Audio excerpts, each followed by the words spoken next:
மாணவர்களுக்கு வணக்கம். ஸோ இப்போ நம்ம கவர்மெண்ட் எக்ஸாமை பொறுத்தவரை, காம்படிட்டிவ் எக்ஸாமை பொறுத்தவரை யூனிட் 6 அப்படிங்கிறது எவ்வளோ முக்கியமான சப்ஜெக்ட் நம்ம எல்லாருக்குமே தெரியும்.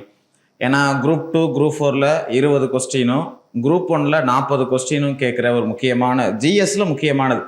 தமிழ், மேக்ஸுக்கு அப்புறமா நம்ம அதிகமாக ஃபோக்கஸ் பண்ண வேண்டிய ஏரியாவாக என்னதான் இருக்குது, நம்ம யூனிட் 6 தான் இருக்குது. ஃபுல் அண்ட் ஃபுல் தமிழ்நாடோட ஹிஸ்ட்ரி, தமிழ்நாடோட ஹிஸ்டாரிக்கல் பேக்ரவுண்டு, தமிழ்நாடோட லிட்ரேச்சர், முழுக்க முழுக்க தமிழ்நாடு சம்பந்தமாக நம்ம தெரிஞ்சுக்கிற போகிற இதாக இருக்குது.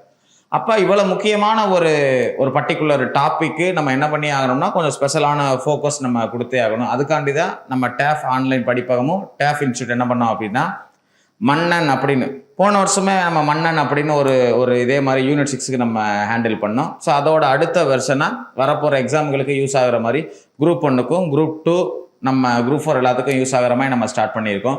ஸோ அந்த மன்னன் அப்படிங்கிற அந்த ஆன்லைன் கிராஸ் கோர்ஸோட இது இந்த கிளாஸ் ஓப்பன் டு ஆல் எல்லாருக்கும், சரியா? ஸோ அடுத்து வர கிளாஸுகள்லாம் அந்த பர்டிகுலர் ஸ்டூடெண்ட்களுக்கு நம்ம நடத்த போகிறோம். ஸோ இந்த கிளாஸோட ஸ்பெஷாலிட்டி நம்ம முன்னாடியே ஒரு அட்வர்டைஸ்மெண்ட் கூட பண்ணியிருப்போம். மொத்தம் உங்களுக்கு 20+ கிளாஸு. இந்த யூனிட் 6 அப்படிங்கிற இந்த பர்டிகுலர் சப்ஜெக்டில் நம்ம ஃபுல் நாலேஜ் பெறதுக்கு ஒரு 20+ கிளாஸு, 10க்கு மேற்பட்ட டெஸ்ட் இருக்குது, ஓகேவா? ஸோ கிட்டத்தட்ட ஒரு 2 மாதத்தில் நம்ம அந்த 20+ கிளாஸ் எடுத்து உங்களுக்கு ஃபுல்லாக இப்போ யூனிட் 6 நம்ம என்னவா பிரிக்கிறாங்க, 3 பார்ட்டாக பிரிக்கிறாங்களா? ஃபஸ்ட்டு என்ன அப்படின்னா, அதோட தமிழ்நாடோட ஹிஸ்ட்ரி பேக்ரவுண்ட், அந்த விடுதலை போராட்டத்தில் பெண்களின் பங்கு, அந்த மாதிரி இருக்கிற ஏரியாக்கள், சரியா? பாளையக்காரர்கள். அடுத்து பார்த்தீங்கன்னா தமிழ்நாடோட லிட்ரேச்சர், சங்க காலத்திலேருந்து இக்காலம் வரை இருக்கிற அந்த லிட்ரேச்சர் சம்பந்தமானது. அடுத்து பார்த்தீங்கன்னா திருக்குறள். ஸோ இப்படி 3 தான் நம்ம பிரித்து அந்த 3லையும் கிட்டத்தட்ட ஒரு 7 கேள்வின்னு வச்சுக்கோங்களேன். அதான் ஒரு 21னா அதில் ஏதாச்சும் ஒன்று முன்ன பின்ன வரும். ஸோ அப்போ இந்த பர்டிகுலர் கிராஸ் கோர்ஸில் முழுசாக நம்ம எல்லா வகையிலையும் யூனிட் 6 அப்படிங்கிற அந்த பர்டிகுலர் சப்ஜெக்டில் எல்லாரையுமே ஒரு நாலேஜ் உள்ள நபர்களாக நம்ம ஒரு எக்ஸாம் எழுத போகிறோம் அப்படின்னா யூனிட் 6 எங்களுக்கு எந்த கவலையும் இல்லை அப்படிங்கிற நோக்கத்துக்கு தான் இந்த பர்டிகுலர் நம்ம கிராஸ் கோர்ஸ் ஸ்டார்ட் பண்ணியிருக்கோம். இந்த கிராஸ் கோர்ஸில் குறிப்பாக ரொம்ப எக்ஸ்பீரியன்ஸான நம்ம ஆகாஷ் சார் உங்களுக்கு கிளாஸ் எடுக்கிறாங்க. நான் என் சைடு இருந்து சில கிளாஸ் எடுக்க போகிறேன். மொத்தம் 3 பேர் இந்த கிளாஸ் உங்களுக்கு எடுக்க போகிறோம். ஸோ ஆகாஷ் சார், நான், அப்புறம் வைஷ்ணவ மேம் அப்படிங்கிறவங்க. ஸோ ஒவ்வொரு பர்டிகுலர் இதுலையும் யார் ரொம்ப ஒரு ஸ்காலராக இருக்காங்களோ அப்படி தான் நம்ம இந்த இது சூஸ் பண்ணியிருக்கோம். இந்த இதில் மொத்தம் உங்களுக்கு ஃபஸ்ட்டு ஓவராலாக இந்த யூனிட் 6 எப்படி நம்ம ஹேண்டில் பண்ணலாம் அப்படிங்கிறதுக்கு பாருங்களேன். இப்போ யூனிட் 6 அப்படிங்கிற சப்ஜெக்டா எனக்கு அதை பற்றி சில விஷயங்கள் தெரிஞ்சுக்கணும் அப்படின்னு இங்கே பார்க்குற எல்லாருக்கும் யூஸ்ஃபுல்லாக இருக்கிற மாதிரி சில விஷயங்கள் நான் சொல்கிறேன்.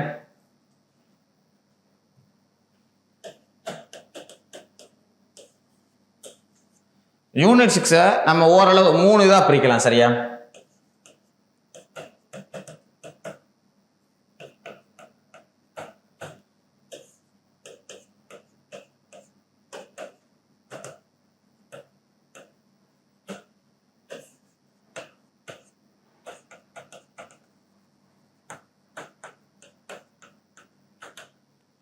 மொத்தம் 3 பார்ட்டை நம்ம யூனிட் 6 அப்படிங்கிற 3 தான் இது பண்ணிக்கிறலாம்.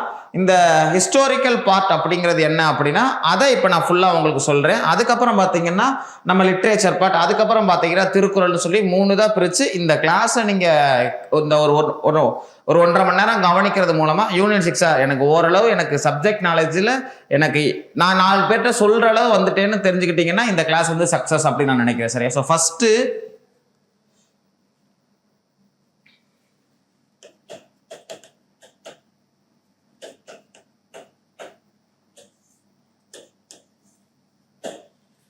கேளுங்களேன். ஸோ ஹிஸ்ட்ரி பார்ட்ஸ் அப்படிங்கிறப்ப எதுலாம் இதில் வரும் அப்படின்னா,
இதான் நம்ம வந்து ஹிஸ்ட்ரி அப்படிங்கிற பார்ட்ல இதுக்கு தான் ரொம்ப முக்கியமான ஏரியா. அடுத்து இன்னொன்று நம்ம எதை சேர்த்துக்கலாம் அப்படின்னா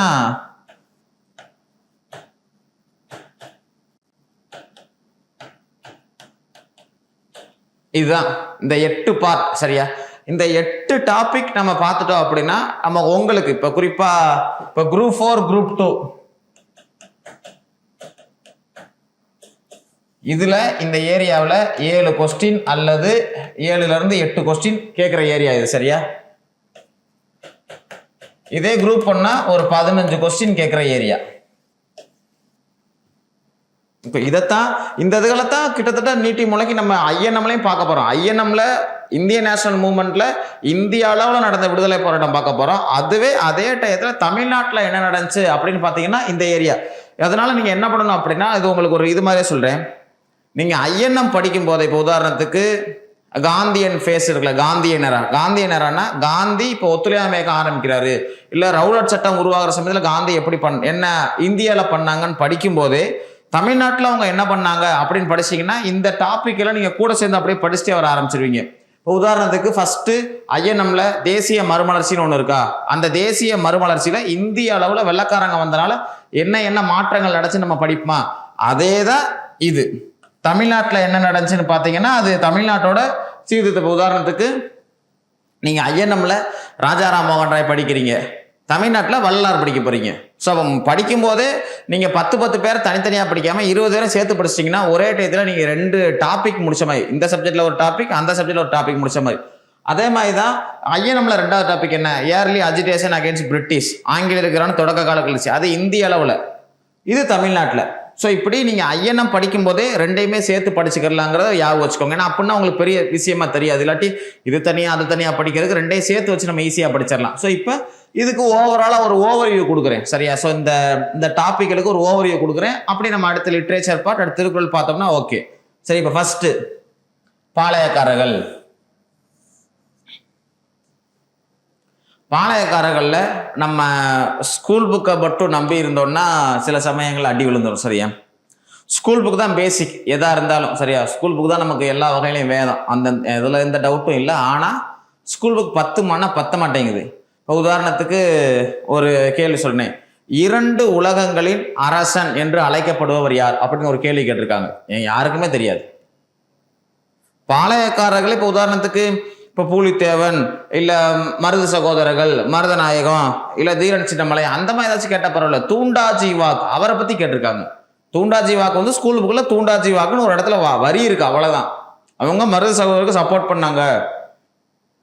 அப்போ என்ன பண்ணலாம் அப்படின்னா உங்களுக்கு நம்ம சொல்கிற மாதிரி இந்த கிராஷ் கோர்ஸில் ஒரு டாப்பிக்லையும் எல்லாம் நடத்தும் போதே டீட்டெயில்டாக, இப்போ பாளையக்காரன் அப்படின்னா ஸ்கூல் புக்கை தாண்டி இப்போ வெங்கடேசன் புக்கை தாண்டி ஸ்டாலின் குணசேகரன் புக்கு, மாப்போசி புக்கு, இந்த புக்குகள் எல்லாம் இருக்கிற டேட்டாவை எடுத்து இப்போ உதாரணத்துக்கு 2 உலகங்களின் அரசன் அப்படிங்கிற அந்த ஒரு வரி ஸ்டாலின் குணசேகரன் எழுதின விடுதலை வேள்வியில் தமிழகம் அந்த புத்தகத்தில் மட்டும்தான் நான் பார்த்துருக்கேன், வேற எங்கேயுமே பார்த்ததே கிடையாது.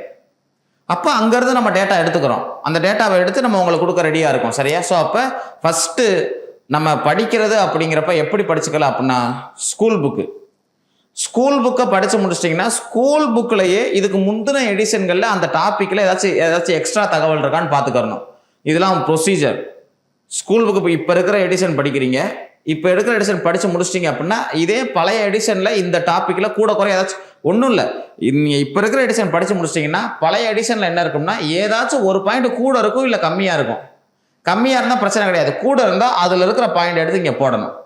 பழைய ஸ்கூல் புக்கிலலாம் வந்து அரிசி ஊமி, இப்போ சிந்து சமயத்தில் அரிசி ஊமி எங்கே கிடச்சிச்சு அப்படின்னு இருக்கும், அதெல்லாம் புது புக்கில் கிடையாது. அப்போ இந்த சிந்து சமய நாகரிகம் நீங்கள் படிச்சிங்கன்னா நீங்கள் படிக்கும் போதே நீங்கள் அந்த பழைய எடிஷனை பார்த்தீங்கன்னா அது தெரிஞ்சு போயிடும். சரியா? ஸோ அப்படி பாளையக்காரர்களை ஸ்கூல் புக்கை முடிக்கணும். ஸ்கூல் புக்கை முடிச்சுட்டு பழைய எடிஷன் பார்க்குறோம். அதுக்கப்புறம் என்ன பண்ணணும் அப்படின்னா நீங்கள் அதர் சோர்ஸ் படிச்சிங்கன்னா கொஞ்சம் யூஸ்ஃபுல்லாக இருக்கும் இன்றைக்கி தேதியில். அதுக்கு தான் இதை எல்லாமே நம்ம கலெக்ட் பண்ணி நம்ம உங்களுக்கு இங்கே கிளாஸாக எடுக்க போகிறோம் நம்ம சொல்கிறோம். ஸோ யூனிட் 6 பொறுத்தவரை இப்போ ஃபஸ்ட்டு பாளையக்காரர் அப்படின்னா எல்லாருக்குமே தெரியும், யூரோப்பியன்ஸ் உள்ளே வர்றாங்க. பாளையக்காரர்களுக்கும் யூரோப்பியன்ஸுக்கும் சண்டை வர்றதுக்கான காரணம் என்னங்கிறத மட்டும் சும்மா ஒரு இன்ட்ரோ கிளாஸுங்கிறனால சும்மா லைட்டாக மட்டும் ஒன்று சொல்கிறேன். ரெண்டு காரணம். ஒன்று, ஆற்காட்டு நவாப்புக தென்னிந்தியா முழுவதுக்கும் எப்போ அவங்க கைப்பற்றுறாங்களோ அந்த ஆற்காட்டு நவாப்புகளுக்கு பாளையக்காரர்கள் ஒழுங்காக வரி தர மாட்டேன்னு சொல்கிறாங்க. ஏன்னா ஆற்காட்டு நவாப்புகளுக்கு முன்னாடி இந்த பகுதிகளெல்லாம் நாயக்கர்கள் வசம் இருந்துச்சு. நாயக்கர்கள் தான் இந்த பாளையக்காரர் முறையை உருவாக்குனனால அப்போ கொஞ்சம் கட்டுப்பட்டு இருந்தாங்க. ஆனால் அதுக்கடுத்து என்ன ஆயிடுச்சு அப்படின்னா, இந்த நாயக்கர்கள் வீழ்ந்ததுக்கு அப்புறமா நவாப்புக வர்றாங்கல்ல, ஸோ நவாப்புகளுக்கு இவங்க கட்டுப்பட மறுத்தாங்க. அப்போ கட்டுப்பட மறுத்தாங்கன்னா எல்லா பாளையக்காரனும் கட்டுப்பட மறுத்தான்னு அவசியம் இது அர்த்தம் கிடையாது. சில பேர் கட்டுப்பட்டாங்க, சில பேர் மீறினாங்க, சில பேர் நவாப்போட சுச்சுவேஷனை பொறுத்து சண்டை போடுற சமயம் சண்டை போடுவாங்க, இது டேக்ஸ் கொடுக்குற சமயம் டேக்ஸ் கொடுத்துருவாங்க. ஓகேவா? ஸோ அப்போ நவாப் என்ன பண்ணார் அப்படின்னா, இப்படி டேக்ஸ் தொடர்ந்து வசூல் பண்ணுறதுல ஒரே சிக்கலாக இருக்குது. அதனால அவர் ஒரு ஐடியா பண்ணார். ஈஸ்ட் இந்தியன் கம்பெனிக்கிட்ட சில ஏரியாக்களுக்கான பொறுப்பை கொடுத்தாரு. நீங்கள் டேக்ஸ் வசூல் பண்ணி எனக்கு கொடுங்க, ஒரு குறிப்பிட்ட % நீங்கள் வச்சுக்கோங்க. இது ஃபர்ஸ்ட் ஆப்ஷன், பாளையக்காரர்களுக்கும் வெள்ளக்காரனுக்கும் பகை வர்றதுக்கு. ரெண்டாவது விஷயம் என்னன்னா, ஐரோப்பாக்காரங்களோட போர் ஆயுதங்கள் எல்லாமே நம்ம ஆளுகளுக்கு ஒரு போரில் ஜெயிக்கிறதுக்கு முக்கியமான பங்கு வச்சுச்சு. இப்போ விஜயநகர பேரரசுக்கும் பாமினி சுல்தானுக்கும் சண்டை அப்படின்னா, விஜயநகர பேரரசோட படையில் போர்ச்சுகீசிய பீரங்கி இருந்துச்சுன்னா அவங்க ஈஸியாக ஜெயிச்சுடுறாங்க. அப்போ அதெல்லாம் பார்த்த ஐரோப்பாக்காரங்க ஒரு குறிப்பிட்ட கட்டத்தில் என்ன பண்ணாங்கன்னா, நிறையா எதிரிக்கும் கொடுத்தான், நண்பனுக்கும் கொடுத்தான், சண்டை போகிற 2 சைடுகளுக்குமே போர் ஆயுதங்கள்லாம் கொடுத்தாங்க. நாளாக அவங்க என்ன பண்ண ஆரம்பிச்சிட்டாங்க அப்படின்னா, போர் ஆயுதங்களுக்கு எல்லாமே வாடகை வாங்க ஆரம்பிச்சாங்க. ஒன்று. ரெண்டாவது சேதாரம் வாங்கினாங்க. அதாவது இப்போ நான் போருக்கு என்னோட ஆயுதங்களை கொடுக்குறேன் அப்படின்னா சேதார கூலி ஒன்று வாங்கினாங்க. அப்புறம் என்ன பண்ணாங்கன்னா, இந்த போரில் நீங்கள் ஜெயிச்சது மூலமாக கிடைக்கிற பெர்சன்டேஜில் எங்களுக்கு சில பங்கு வேணும்னு கேட்டாங்க. இது மூலமாக என்ன ஆகுறாங்கன்னா, ஜெயிக்கிறவங்க இதெல்லாம் கொடுத்துட்றாங்க, தோக்குற மன்னர்கள் கொடுக்க முடிய மாட்டேங்குதுல. அந்த தோக்குற மன்னர்கள் கடனாளி ஆனாங்க. கடனாளியான அந்த மன்னர்கள் ஒரு கட்டத்துக்கு மேலே கடன் கொடுக்க முடியாட்டி அவனுக்கு சொந்தமாக இருந்த சில ஏரியாக்களை டேக்ஸ் வசூல் பண்ணி நீங்கள் வச்சுக்கோன்னு சொல்லி வெள்ளக்காரனை கொடுத்தாங்க. இது ரெண்டாவது ரீசன். இந்த 2 ரீசன்னால தான் பாளையக்காரர்கள் இருக்கிற ஏரியாவில் வரி வசூல் பண்ண பிரிட்டிஷ்காரங்க வர்றாங்க. ஓகேவா? அப்போ சில பேர் மறுத்தாங்க, சில பாளையக்காரர்கள், சில பேர் கொடுக்க மாட்டேன்னு சொன்னாங்க, சில பேர் கொடுத்தாங்க, சில பேர் வெள்ளக்காரனோட சுச்சுவேஷனை பொறுத்து சில சமயம் கொடுத்தாங்க, சில பேர் கொடுக்காம இருந்தாங்க. ஆரம்பத்தில் பகைச்சவங்க பின்னாடி நண்பனாக இருக்காங்க, நண்பனாக இருந்தவங்க பகைச்சிருக்காங்க. இப்படி நிறையா வகையில் அந்தந்த பாளையக்காரர்கள் அந்தந்த பகுதியை தக்க வச்சுக்கிறதுக்கு நிறையா வகையில் போராடினாங்க. ஒரு சிம்பிளாக ஒரு இன்ட்ரெஸ்டான விஷயம் சொல்லணும் அப்படின்னா, பாளையக்காரர்கள் பார்த்த வேலையை பாளையக்காரர்களை ஃபுல்லாக அழிச்சதுக்கு அப்புறமா பிரிட்டிஷ்காரங்க கவர்மெண்ட் வேலையை மாற்றினாங்க. பாளையக்காரன் என்ன வேலை பார்த்தானோ அந்த வேலையை பார்க்கறதுக்கு ஒரு கவர்மெண்ட் போஸ்டிங் போட்டாங்க. அந்த கவர்மெண்ட் போஸ்டிங் பேர் தான் கலெக்டர். கலெக்டர்னா கெத்தாக இருக்கும் அந்த வேலை. இப்போ சொன்னா இன்னைக்கு கூட கலெக்டர் அப்படின்னா கெத்து. ஆனால் அந்த கலெக்டருங்கிற வார்த்தைக்கு என்ன அர்த்தம்? வசூல் பண்ணுறவர் அர்த்தம். ஏன்னா பாளையக்காரன் பார்த்த வேலையை பார்க்கறதுக்கு தான் அவங்கள போட்டாங்க. சரியா? ஆனால் என்ன, பாளையக்காரனோட மையம் பாளையக்காரன் ஆகலாம், ஒரு கலெக்டரோட மையம் கலெக்டர் ஆக முடியாது. இதான் வித்தியாசம். ஸோ அப்போ பாளையக்காரர்களை பொறுத்தவரை நம்ம இப்போ தேதிகளில் ஓரளவு 1லேருந்து 2 கொஸ்டின் எதிர்பார்க்கலாம் பாளையக்காரர்களை பொறுத்தவரை. ஏன்னா சில சமயம் வேலுநாச்சியாரை பற்றி 2 கேள்வி கேட்குறாங்க, வேலுநாச்சியாரை பற்றி ஒரு கேள்வி, நம்ம தீரன் சின்னமலை பற்றி ஒரு கேள்வி கேட்குறாங்க. ஆனால் பாளையக்காரர்கள் தொடர்பாக கேள்வி இல்லாத எக்ஸாமே கிடையாது. ஓகேவா? Right, okay. ஸோ பாளையக்காரர்களில் நிறையா சமயங்களில் ஓரளவு புக்கில் உள்ளது தான் கேட்குறாங்க. எப்பயாச்சும் தான் விதிவிலக்காக கேட்டுறாங்க. ஒரே ஒரு விதிவிலக்கான ஒரு கேள்வியை விட நான் சொல்கிறேன். பாளையக்காரர்கள் ஹிந்து மதத்தின் எந்த புத்தகத்தின் அடிப்படையில் போர் நெறிமுறைகளை வகுத்தார்கள்னு ஒரு கேள்வி கேட்டிருக்காங்க. யாருக்குமே தெரியாது. அது என்னன்னா பஞ்சதந்திர கதைகள்னு ஆன்சரு. நானும் பாளையக்காரர்களை பற்றி என்னோட தனிப்பட்ட பர்சனல் கியூரியாசிட்டிக்காண்டி பாளையக்காரர்களை நிறையா படிச்சிருக்கேன், இன்னும் படிச்சுக்கிட்டே இருப்போம். ஆனால் எந்த புக்கிலுமே நான் அதை பார்க்கல. ஆனால் டிஎன்பிசியில் அப்படி ஒரு கேள்வி கேட்டிருக்காங்க. சரியா? Right, okay. ஸோ பாளையக்காரர்களை பொறுத்தவரை பாளையக்கார முறை எப்படி உருவாச்சு, பூலித்தேவர், நீங்கள் இப்படியாக வச்சுக்கோங்களேன். பாளையக்காரர்களை படிக்கிறப்ப சிம்பிள் ஃபார்முலா, இது பாளையக்காரர்களுக்கும் பொருந்தும், ஐஎன்எம்மில் வர தொடக்க கால கிளர்ச்சிக்கும் பொருந்தும். என்ன இப்போ நீங்கள் தெரிஞ்சுக்கிட்டா போதும் அப்படின்னா, குட் மார்னிங். ஸோ நீங்கள் என்ன மாதிரி தெரிஞ்சுக்கிட்டா போதும் அப்படின்னா, பேசிக் அப்பப்போ ரீகால் பண்ண பாளையக்காரன் பேர், பாளையக்காரனோட சொந்த ஏரியா, பாளையக்காரனை எதிர்த்த ஆங்கிலேயர், என்ன ரிசல்ட்டு, எங்கே மரணம் நடந்துச்சு. இப்போ புரியுதமாக சொல்லணும்னா, கட்டபொம்மனோட ஏரியா பாஞ்சாலங்குறிச்சி. கட்டபொம்மனை எதிர்த்தவர் முன்னாடி ஜாக்சன், அப்புறம் பேனர்மேன். என்ன நடந்துச்சு? கட்டபொம்மன் தோல்வி அடைஞ்சாரு. அதனால என்னாச்சு? அக்டோபர் 16 கயத்தாரில் அவர் என்ன பண்ணிட்டாங்க, அவரை தூக்கில் போட்டாங்க. இதான் மேட்ரு. சரியா? ஸோ இந்த மாதிரி பாளையக்காரெல்லாம் பார்த்து வச்சுக்கிட்டீங்கன்னா, இப்போ உதாரணத்துக்கு கவர்மெண்ட் என்ன பண்ணியிருக்கு, பாளையக்காரில் குறிப்பாக கட்டபொம்மனுக்கு அவரோட இறந்ததோட 200வது வருஷம், தூக்கில் போடப்பட்ட 200வது வருஷம் 1999 போஸ்டல் அஞ்சல் தலை வெளியிட்டிருக்காங்க. ஓகேவா? Right, okay. இதே மாதிரி நீங்கள் பாளையக்காரர்லாம் பார்த்து வச்சுக்கிட்டா உங்களுக்கு யூஸ்ஃபுல்லாக இருக்கும். ஸோ தீரன் சின்னமலை வர 5 பேர், அப்புறம் வேலூர் கழகம், இந்த 6 படித்தோம்னா நமக்கு எந்த டாபிக் முடிஞ்சு? இந்த ஒரு டாபிக் முடிஞ்சு. ரைட்டா? நிறைய கரண்ட் அஃபேர்ஸாக பார்த்து வச்சுக்கோங்க. இப்போ சமீபத்தில் கூட இவங்க யார், தீரன் சின்னமலை கூட உதவுன ஒரு தளபதிக்கு வந்து என்ன பண்ணாங்க, ஈரோட்டில் வந்து ஒரு மணிமண்டபம் கட்டினாங்க நவம்பர் 26, 2025. அது ஒன்று. அடுத்து பார்த்தீங்க அப்படின்னா மதுரையில் கட்டின ஒரு மேம்பாலத்துக்கு வேலுநாச்சியார் பேர் வச்சாங்க. அந்த மாதிரி விஷயங்களும் நம்ம அங்கே பேசலாம். சரியா? Right, okay. அடுத்து 2வது, விடுதலை போராட்டத்தில் தமிழகத்தோட பங்கு. ஸோ விடுதலை போராட்டத்தில் தமிழகத்தின் பங்கு அப்படிங்கிறப்ப கரெக்டாக போயிட்டு இருக்கா? ஸோ விடுதலை போராட்டத்தில் தமிழ்நாட்டின் பங்கு அப்படிங்கிறப்ப அப்போல்லாம் நான் சொன்னதுதான், காங்கிரஸ் கட்சி உருவானதுக்கு முன்னாடியிலிருந்து, காங்கிரஸ் கட்சி உருவானதுக்கு முன்னாடினா இப்போ இது நேட்டிவ் மெட்ராஸ் நேட்டிவ் அசோசியேஷன், முன்னாடி வந்து சென்னை சுதேசி சங்கம் சொல்லியிருப்பாங்க, இப்போ சென்னை வாசிகள் சங்கம் சொல்லியிருக்காங்கல்ல, கஜிலு லட்சுமி நரசு, அந்த கஜிலு லட்சுமி நரசோட அந்த அமைப்பு. அதுக்கப்புறம் பார்த்தீங்க அப்படின்னா அதுக்கப்புறம் சென்னை மகாஜன சபா, அது ரெண்டையும் சேர்த்துட்டு பின்னாடி பார்த்தீங்கன்னா காங்கிரஸ் உருவாகுது. ஸோ இந்த டோட்டல் காங்கிரஸோட பீரியடில் தமிழ்நாடு என்ன பண்ணுச்சுன்னு தெரிஞ்சுக்கிட்டா போதும். இது கொஞ்சம் ஈஸியானதான். நீங்கள் ஐஎன்எம்ல காங்கிரஸ் படிச்சிட்டிங்கன்னா அதில் வர்ற உதிரி தகவல் தான். ஒரு உதாரணம் சொல்கிறேன். இப்போ குறிப்பாக 19 மார்ச் 18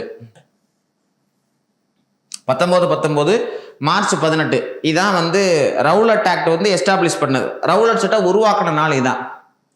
ரவுலட் சட்டம் உருவாக்குனது அப்படிங்கிறது நீங்கள் காங்கிரஸில் ரவுலட் சட்டம், ஜாலியன் வாலாபாக் படுகொலை எல்லாம் அங்கே பார்ப்பீங்க.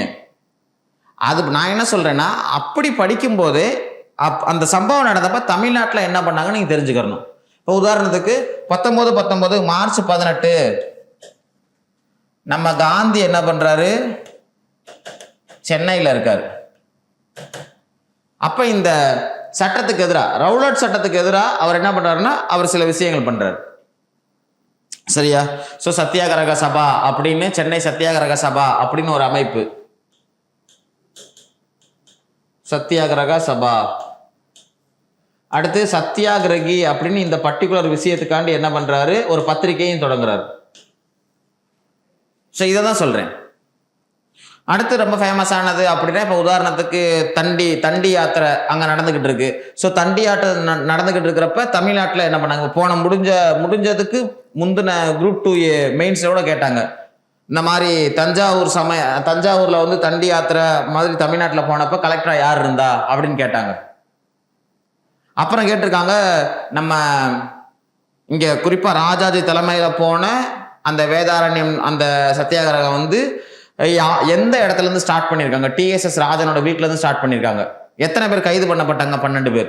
ஸோ இந்த மாதிரி விடுதலை போராட்டத்தில் தமிழ்நாட்டின் பங்கு அப்படிங்கிறது என்ன அப்படின்னா, டோட்டல் ஆரம்பத்திலிருந்து இங்கே பாளையக்காரவங்களாம் வந்துடுறாங்க. அதுக்கப்புறம் பார்த்தீங்க அப்படின்னா சென்னை வாசிகள் சங்கத்தில் ஆரம்பித்து தமிழ்நாடு சுதந்திரம் வாங்கின வர தமிழ்நாட்டில் விடுதலை போராட்டத்தில் ஃபுல்லாக என்ன நடந்திருக்கு, இதில் தான் யார் வருவா அப்படின்னா வஉசியிலேருந்து, சுப்பிரமணிய சிவாலேருந்து, வாஞ்சிநாதன்லேருந்து எல்லாருமே இங்கே தான் வருவாங்க. இந்த ஏரியாக்குள்ளே தான் வருவாங்க.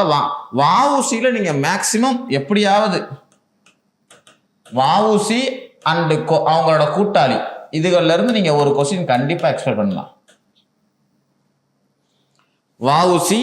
வஉசியோட கப்பல் கம்பெனி, கோரல் மில், இது வஉசியோட தொடர்புடையனா சுப்பிரமணிய சிவா, அவங்களோட தொடர்புடைய விஷயத்துல இருந்து ஆஷ் படுகொலை அதெல்லாம் வருது. ஏன்னா ஆஷை படுகொலை பண்ணுறதுக்கு வாஞ்சிநாதன் சொன்ன குறிப்புகள் சில விஷயங்கள் கூட குறையா இருந்தாலும் அதில் வந்து குறிப்பாக வஉசியை வந்து அவங்க கைது பண்ணது வந்து சொல்கிறாங்க, பாரத மாதா சங்கத்தில் ஒரு காரணமாக சொல்கிறாங்க. ஸோ அப்படி வஉசி அண்டு கோவை பார்த்தா நம்ம ஒரு கேள்வி. ரைட்டா? ஸோ 2வது முடிஞ்சு. இப்போ 3வது, விடுதலை போராட்டத்தில் பெண்களின் பங்குல இப்போலாம் என்ன ஆகுதுன்னா 2 கேள்விக்கிட்ட எதிர்பார்க்குற மாதிரி வருது. சரியா? ஸோ பெரும்பாலும் ஏதாச்சும் ஒரு எளிமையான இந்த வழக்கமாக கேட்டுக்கிட்டே இருக்கிற வழக்கமான கேள்வி, இதில் வந்து யாரெல்லாம் வந்து நம்ம படிக்கணுங்கிறதுல ஒரு சிக்கல் இருக்குது. இப்போ முடிஞ்ச குரூப் 2 மெயின்ஸில் பாப்பா விமானத்தை பற்றி கேட்டாங்க, யாருமே படிச்சிருக்க மாட்டோம். இப்போ பாப்பா உமாநாத் அப்படிங்கிறப்ப இப்போ தனிப்பட்ட முறையில் எனக்கு வந்து எனக்கு அந்த சிந்தனைகள் மேலே ஈடுபாடு, இடதுசாரி இயக்கம் மேலே ஈடுபாடு இருக்கிறதுனால பாப்பா உமானத்தை பற்றி நான் என் பர்சனலுக்கு நான் தெரிஞ்சு வச்சிருக்கேன். டிஎன்பிசி படிக்கிறவங்க எப்படி பாப்பா உமானத்தெல்லாம் தெரிஞ்சு வச்சிருப்பாங்க? அது கொஞ்ச நாள் அதனால இந்த என்ன சொல்றதுன்னா இதில் கொஞ்சம் சிக்கல் இருக்கு தான் செய்யுது. ஆனால் மற்றபடி காமனாக எப்பயுமே விடுதலை போராட்டத்தில் பெண்களின் பங்கு அப்படிங்கிறப்ப ஒரு 9-10 பேர் இருக்காங்க. அவங்கள நல்லா ஸ்ட்ராங் பண்ணிக்கோங்க. வேலு நாச்சியார் அவங்களும் இந்த இதில் வர்றாங்க. சரியா? வேலு நாச்சியார், அதுக்கப்புறம் தில்லையாடி வள்ளியம்மை, முத்துலட்சுமி ரெட்டி, அஞ்சலை அம்மாள், அம்புஜத்தம்மாள், ருக்மணி லட்சுமிபதி, லட்சுமி ஹெகல், அதுக்கப்புறம் பார்த்தீங்கன்னா தர்மாம்பாள், நீலாம்பிகை, ஜானகி அம்மாள், பத்மாசினி அம்மையார், அசலாம்பிகை, 13 பேர் சொல்லியிருக்கேன். ஸோ இந்த 13 பேர்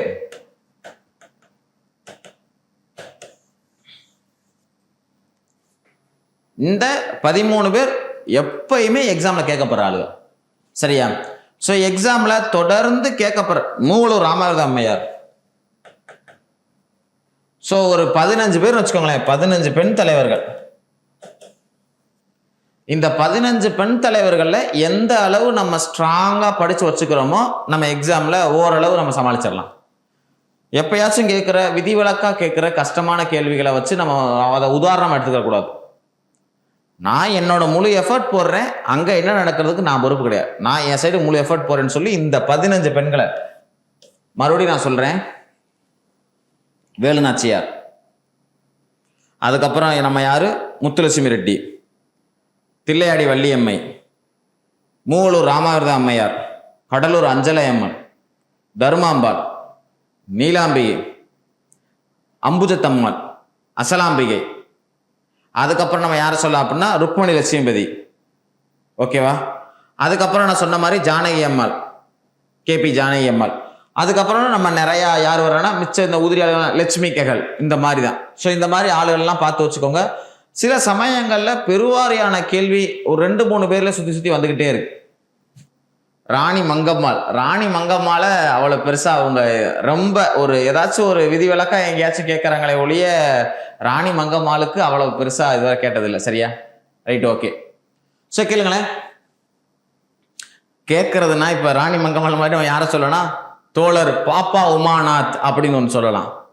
அந்த விடுதலை போராட்டத்தில் பெண்களின் பங்கு அப்படின்னு, அதுக்கப்புறம் அந்த மாதிரி வீர தமிழ் மகளிர்கள் அப்படின்னு 2 புக்கு நம்ம இங்கே இருக்கு, ஆஃபீஸில் கூட நான் வச்சிருக்கேன். 2மே தமிழ்நாட்டில் விடுதலை போராட்டத்தில் ஈடுபட்டவங்களை பற்றின புக்கு.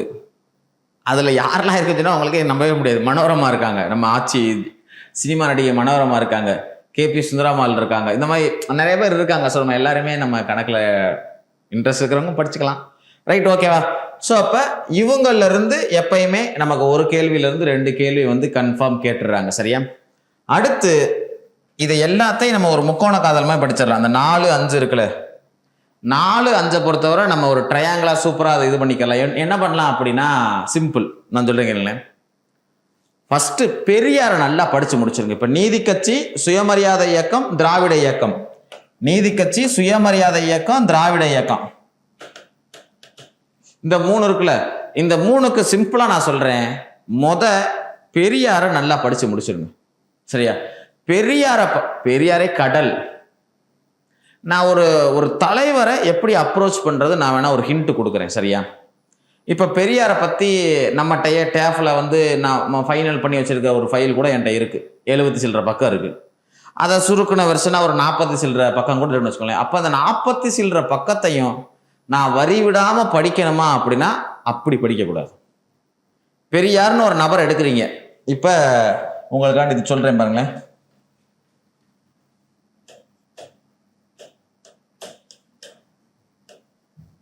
ஒரு தலைவர் அப்படின்னா ஒரு இண்டிவிஜுவல், ஒரு பெர்சனாலிட்டி, ஹிஸ்டரியில மட்டும் தான் வருவாங்க.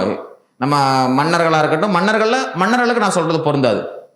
ஐஎன்எம்ல யூனிட் 6லயும் வர்ற பெர்சனாலிட்டிகளை எப்படி படிக்கலாம் அப்படின்னா நான் சொல்றேன் பாருங்களேன். 1, ஒரு தலைவரை பத்தி நீங்க படிக்கிறீங்கன்னா நீங்க முதல்ல இந்த பேசிக் டேட்டாலாம் படிச்சிடணும். சரியா? அதாவது ஒருத்தர் எப்போ பிறந்தாரு, எப்போ இறந்தாரு, என்ன தேதி, எந்த ஊர், அப்பா அம்மா, இதெல்லாம் பேசிக் டேட்டா. இதெல்லாம் தெரியாம உள்ளே வரக்கூடாது. சரியா? மற்றபடி எது முக்கியம் அப்படின்னா, அவர் ஏதாச்சும் அமைப்பு கட்டியிருக்காரா? தந்தை பெரியாரா? தந்தை பெரியார் என்ன பண்ணியிருக்காரு? அவர் தான் சுயமரியாதை இயக்கம் தொடங்கினார். சரியா? அவர் தான் சுயமரியாதை இயக்கத்தையும் நம்ம நீதி கட்சியவும் என்ன பண்றாரு? எல்லாத்தையும் ஒன்னாக்கி திராவிடர் கழகமா மாத்துறாரு. அதெல்லாம் அவரோட இயக்கம், அவரோட அமைப்பு. ஸோ இப்படி ஒரு தலைவரை நீங்க படிச்சீங்கன்னா, ஒரு தலைவர்ல நம்ம தெரிஞ்சுக்கிற வேண்டியது அவர் என்ன இயக்கம் வச்சிருந்திருக்காரு, என்ன அமைப்புல இருந்திருக்காரு. அந்த ஒரு அமைப்பையே அவங்க தொடங்கினவங்களா இருந்தா ரொம்ப சந்தோஷம். சரியா? ரெண்டாவது, ஒரு தலைவர் அப்படின்னா நீங்க என்ன தெரியாம பண்ணணும்? அந்த தலைவரோட பத்திரிகை என்னன்னு பார்க்கணும். ஒரு தலைவர் படிக்கிறீங்கன்னா அவர் ஏதாச்சும் பத்திரிகையா, அதை ஃபுல்லா பார்க்கணும். இப்ப இவர்னா குடியரசுல தொடங்கி விடுதலை வந்து, இப்ப குடியரசு, புரட்சி, நம்ம விடுதலையா இருக்கட்டும், ஏன் அதுக்கப்புறம் நம்ம மாடர்ன் ரேஷனலிஸ்டா இருக்கட்டும், உண்மையா இருக்கட்டும், இப்படி அவருக்கு பெரியாரோட பத்திரிகை பத்தி புத்தகமே எழுதியிருக்காங்க. நான் சொன்னால் உனக்கேன் கோபம் வருகிறது, அதான் அந்த புத்தகத்தோட தலைப்பே. ஸோ மூணாவது புத்தகம். ஒரு தலைவரை படிக்கிறீங்கன்னா அவங்க ஏதாச்சும் புத்தகம் எழுதியிருக்காங்களான்னு பார்க்கணும். அவங்க ஏதாச்சும் அமைப்பு இயக்கம் தொடங்கியிருக்காங்களா, அவங்க ஏதாச்சும் பத்திரிகை நடத்தியிருக்காங்களா, அவங்க ஏதாச்சும் புத்தகம் எழுதியிருக்காங்களா.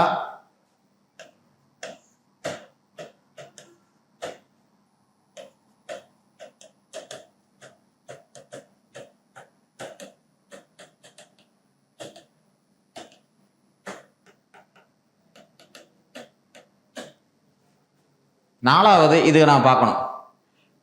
ஒரு நபர் அப்படின்னா அவருக்கு ஏதாச்சும் தனி, அந்த நீங்க படிக்கிற தலைவருக்கு ஏதாச்சும் தனி சிறப்புகள் இருக்கா? இப்ப தந்தை பெரியார் தான் காங்கிரஸ் கட்சியோட அந்த தமிழ்நாட்டு வரலாறுலேயே பிராமணர் அல்லாத ஒருத்தர் தலைவரான முதல் நபர் அவர் தான். இந்திய வரலாறுலேயே தெருவுகளுக்கு குழாய் மூலமா தண்ணி கொண்டு வந்த முதல் நபர் அவர் தான். பட்டங்கள் அப்படின்னா அவருக்கு எம்புட்டு பட்டம் இருக்குன்னு சொல்லவே முடியாது. நம்ம திருவிக்கா வச்ச வைக்கம் வீரர்ல தொடங்கி அவருக்கு எம்புட்டு பட்டம் இருக்கு. அவர் ஏதாச்சும் பொறுப்புல இருந்திருக்காரா? காங்கிரஸ் கட்சியில் என்னென்ன பொறுப்புல இருந்திருக்காரு, அவர் பத்திரிகையில என்னென்ன பொறுப்புகள் இருந்திருக்காரு, அவர் திராவிட இயக்கம் சார்ந்த பொறுப்புகள் என்ன இருந்திருக்காரு, இப்படி பார்க்கணும். அடுத்து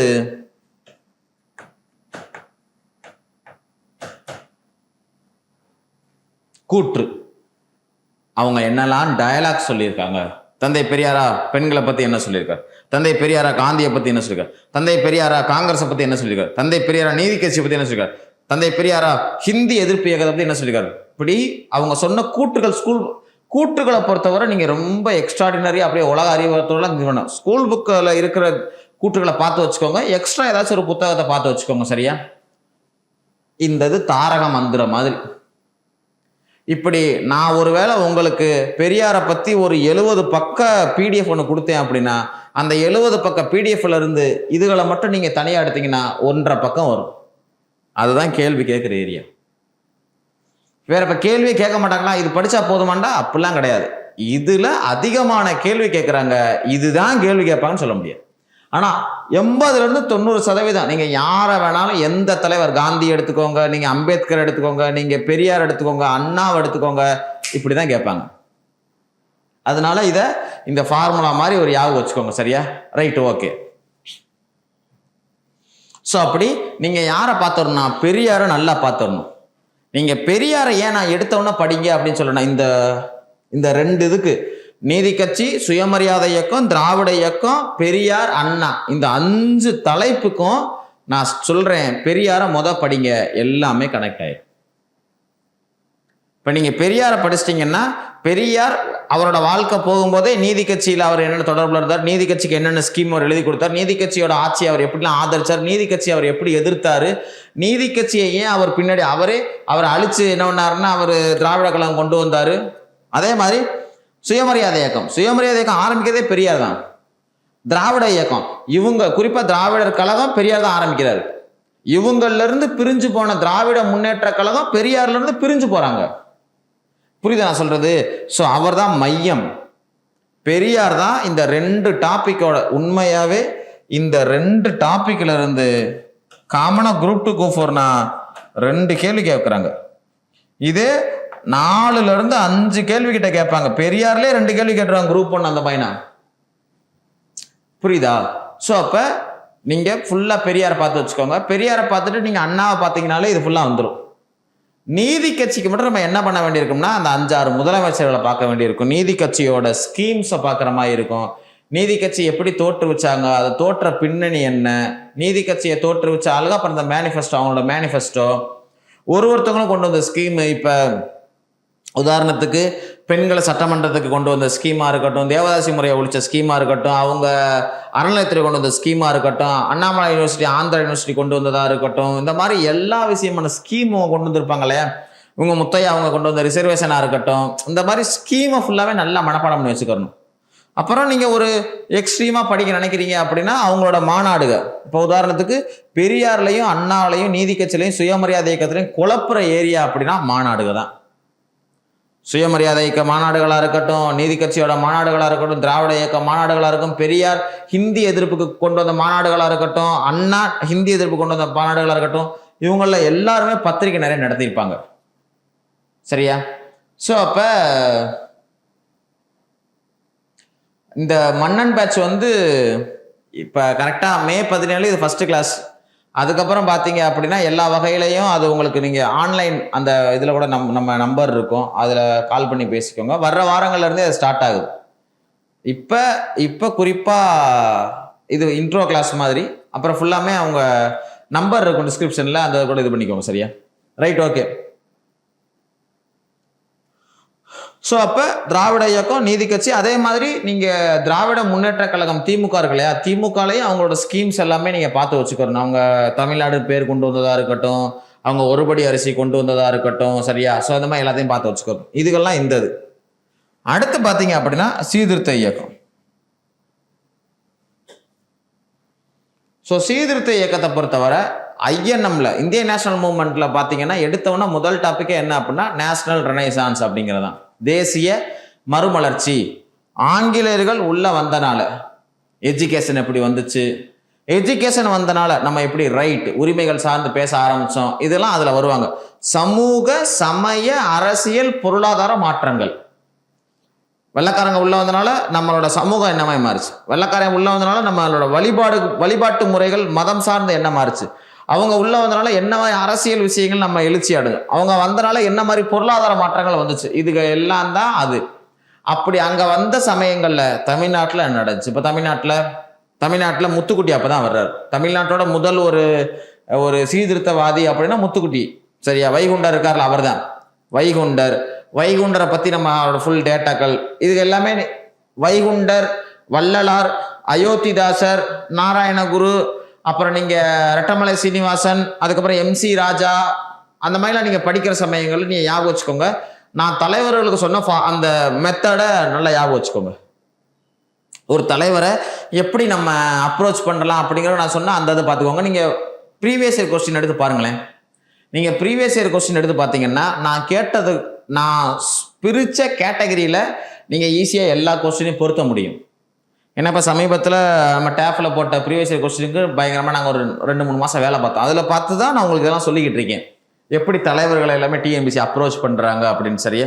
ஸோ அப்படி சீர்திருத்த இயக்கங்கள் மூலமாக தமிழ்நாட்டில் கொண்டு வந்த ஸ்கீம்ஸ், சீர்திருத்த இயக்கத்தை வழிநடத்தின தலைவர்கள், குறிப்பாக ரெட்டமலை சீனிவாசன், அயோத்திதாச பண்டிதர், MC ராஜா, அவங்க 3 பேரை படிச்சிங்கன்னா ஒரு கேள்வி கன்ஃபார்ம். ரெட்டமலை சீனிவாசன் இதில் பெரும்பாலும் ஒரு கேள்வி தான் கேட்குறாங்க, ஒரு கேள்வி கேட்பாங்க.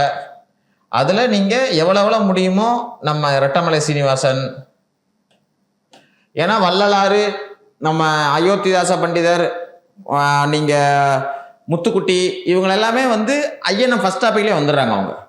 ஸோ மீதியாளுக்கு பார்த்தீங்கன்னா ரெட்டமலை சீனிவாசன், அயோத்திதாச பண்டிதர், நீங்கள் அதுக்கப்புறம் MC ராஜா, அந்த மாதிரி ஒரு ஒடுக்கப்பட்ட பின்னணியிலிருந்து ஒருத்தங்க மேலெழுந்து எப்படி எல்லாருக்கும் முன்னுதாரணமாக இருந்தாங்க அப்படிங்கிறத பழைய அரசுகள் என்ன பண்ணாங்கன்னா TNPSCயில் கண்டினியூவாக நம்ம கேட்டுக்கிட்டு இருந்தாங்க. சரியா? அடுத்து இது ஒரு கொஞ்சம் கிரிட்டிக்கலான ஏரியா தான், இந்த தொல்லியல் இருக்கு இல்லையா. தொல்லியலை பொறுத்தவரை ஒன்று தான், கரண்ட் அஃபேர். அதை வந்து நீங்கள் ஒரு பாடமாக பார்க்காம அதை என்னவா பார்க்கணும் அப்படின்னா கரண்ட் அஃபேராக பார்க்கணும். தினம் நியூஸ் பேப்பரில் இப்போ எக்ஸாமுக்கு ஒரு மாதம் முன்னாடி வரணும்னு வச்சுக்கோங்களேன். அந்த இப்போ நீங்கள் என்ன பண்ணலாம், 2026 தொடக்கத்திலேருந்து நீங்கள் எழுத போகிற எக்ஸாமுக்கு முந்தின மாதம் வர என்னெல்லாம் தமிழ்நாட்டில் பேசிக்காக அந்த எப்பயும் போல் கீழடி, ஆதிச்சநல்லூர் அது எப்பயும் கேட்க தான் போகிறாங்க சரியா, கொடுமணல், பொருணை அதெல்லாம் இருக்கும். ஆனால் அதிகமாக இப்போ என்ன நம்ம ஃபோக்கஸ் பண்ணணும்னா கரண்ட் அஃபேர் பார்க்கணும். இப்போ இந்த மாதிரி இரும்பு இருக்கிறதுலே நம்ம ஒரு காலம் உலகம் நினச்சிக்கிட்டு இருந்தாங்கன்னா தமிழ்நாட்டில் பார்த்தீங்கன்னா இரும்பு கம்ப்ளீட்டாக வேறு மாதிரி ஒன்று கொண்டு வந்துச்சு. அதனால தான் போன வாட்டி கூட இரும்பை பற்றி கேட்டாங்க. ஏன்னா முதலமைச்சராக இவங்க ஸ்டாலின் இருந்தப்ப அவங்க இரும்பு காலத்தை பற்றி ஒரு புத்தகமே கவர்மெண்ட்டே வெளியிட்டுச்சு. கீழடியை பற்றி முன்னாடி என்ன பண்ணாங்கன்னா கவர்மெண்ட் வெளியிட்டாங்க. அப்போ கீழடிக்கு அதனால தான் அவங்க ரொம்ப முக்கியத்துவம் கொடுக்குறாங்க. இப்போ என்ன பண்ண போகிறாங்கன்னு தெரியலை. ஸோ அப்போ தொல்லியலை பொறுத்தவரை தமிழ்நாட்டில் தொல்லியல், இப்போ உதாரணத்துக்கு நான்லாம் மதுரை தானாங்களா, மதுரையில் மட்டுமே நான் சமீபத்தில் ஒரு என்னோட பர்சனல் தேவைக்கான ஒன்று படிச்சுக்கிட்டு இருக்கேன். மதுரையில் மட்டுமே 32 இடத்துல தொல்லியல் அகழ்வாராய்ச்சி திறந்து நடந்துக்கிட்டு இருக்கான். நான்லாம் மதுரையில் பார்த்ததே கிடையாது. இந்த கீழே கோயில்குடி, திருப்பரங்குன்றம் சில இடங்கள் நமக்கு தெரியும். அதில் போட்டிருக்காங்க. எங்கள் வீடுகளுக்கு பக்கத்தில் ஒரு ஏரியாவை போட்டிருக்காங்கன்னா எங்கேன்னே எனக்கு தெரியலை. அடுப்பாண்டிலாம் பார்க்குறாங்களாம் சரியா. அப்படி நிறையா என்ன பண்ணுறாங்கன்னா அழகன் மலையாக இருக்கட்டும் சரியா. ஸோ ஆக்சுவலாக நிறைய இடங்கள் இருக்குது. அந்த நிறைய இடங்களில் குறிப்பிட்ட சில இடங்களில் பார்த்தீங்கன்னா அது பேசிக்காக டெம்ப்ளேட்டு மாதிரி வச்சுருக்காங்க. இப்போ நான் சொன்ன மாதிரி ஆதிச்சநல்லூர், கீழடி அதுக்கெல்லாம் பேசிக்கான கேள்விகளாக இருக்குது. கரண்ட் அஃபேராக கொஞ்சம் பார்த்துக்கணும், நம்ம அதை டிஸ்கஸ் பண்ணலாம் சரியா. அடுத்து இந்த ஹிஸ்ட்ரி பார்ட்டில் ஒரு கடைசியான மன்னன் கிளாஸ் வீக்லி ஒரு கிளாஸ் டெய்லி இல்லை சார். இது சார் மன்னன் பேட்சை பொறுத்தவரை வீக்லி 2 அல்லது 3 கிளாஸ், குறிப்பாக 3 கிளாஸ் நம்ம அப்படி தான் பிளான் பண்ணி வச்சுருக்கோங்க சரியா. ஒரு டாபிக் எடுக்கிறோன்னா இப்போ பாளையக்காரன் எடுக்கிறோம்னா அது ஒரு 2 கிளாஸில் உங்களுக்கு கிளியராக நம்ம முடிச்சிருவோம். ஓகேவா. ஸோ உதாரணம் அந்த நம்பர் கூட நான் இது பண்ணுறேன். நீங்கள்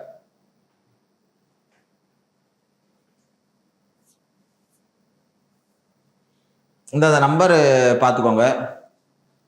ஸோ பார்க்குறவங்க வந்து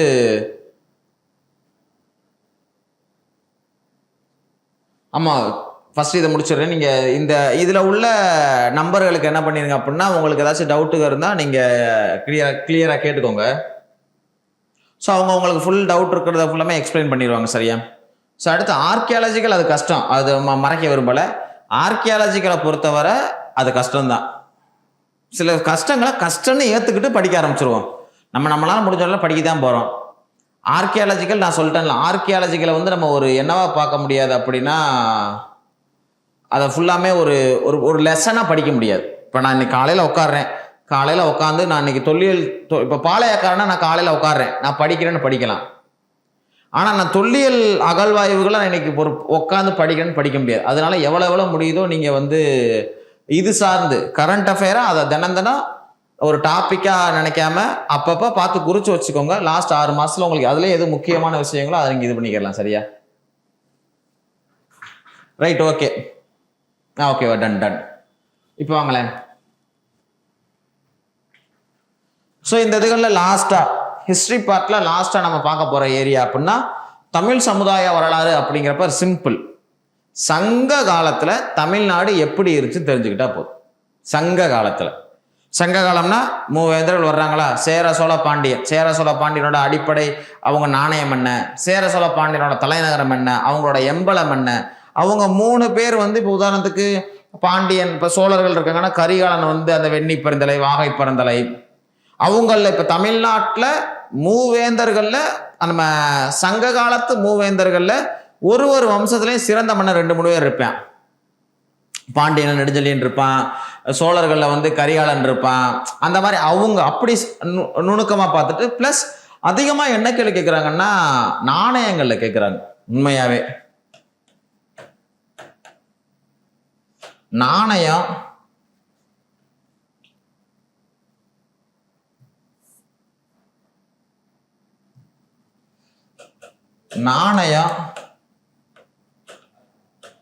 துறைமுகம். இந்த தமிழ் சமுதாய வரலாறுல நீங்க வந்து அந்த மன்னர்கள் வெளியிட்ட நாணயங்கள் எங்கெங்க கிடைச்சிருக்கு? துறைமுகங்கள், அதாவது பொருளாதாரம் சார்ந்த விஷயங்கள். சரியா? அப்புறம் அவங்களோட சில சமயத்தில் டெக்னிக்கலாக கேட்குறாங்க. இப்போ உதாரணத்துக்கு மடல் ஏறுதல் வந்து யாரை பற்றின்னு கேட்குறாங்க. ஸோ சங்ககால தமிழ்நாட்டை ஒரு அது சொல்கிறது ஈஸி தான். இதில் நடத்துறது ஈஸியாக தான் இருக்கும். சங்ககால மக்கள் என்ன மாதிரி உணவுப் பொருள் சாப்பிட்டாங்க, சங்ககால மக்களை பற்றின அவங்களோட உடைகள் பற்றி புறநானூரில் என்ன சொல்லுது, சிலப்பதிகாரம் என்ன சொல்லுது, சிலப்பதிகாரத்து காலத்தில் இருக்கிற இலங்கை மன்னர் யாரு, அவங்களோட உதாரணத்துக்கு இப்போ சங்க காலத்தில் அசோகர் வந்து சங்ககால மன்னர்களை எந்த கல்வெட்டில் குறிப்பிடுறாங்க, இந்த மாதிரி தான் கேட்பாங்க. ரொம்ப அப்படி எக்ஸ்ட்ராடினரியான கேட்க போகிறது கிடையாது.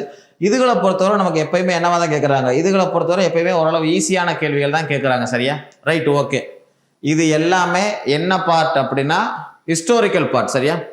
அடுத்து லிட்ரேச்சர் பார்ட் நம்ம போகலாம்.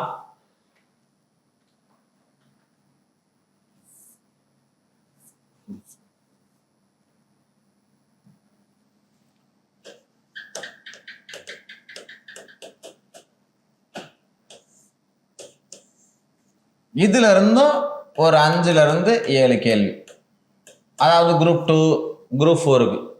அதில் அப்படியே 2 மடங்கா நீங்கள் ஆக்கி வச்சுக்கிட்டீங்க அப்படின்னா 14ல இருந்து 15 கேள்வி குரூப் 1. இப்போ கேளுங்களேன், இதில் ஒரே பார்ட், ஒரே ஒரு பார்ட், ஒரு டாபிக் தான். அந்த டாபிக் தான் அப்படி ஆக்சுவலாக 2 டாபிக்னு வச்சுக்கோங்க. உதாரணத்துக்கு இது திருக்குறள். நம்ம திருக்குறளே என்ன பண்ணுறாங்கன்னா நிறைய கேள்வி கேட்குறாங்கன்னா அதை தனியாக, அதனால நான் 3 தான் சொன்னேன். Historical part 1, literature part 1, Thirukkural part 1. So இந்த இதில் பார்த்தீங்கன்னா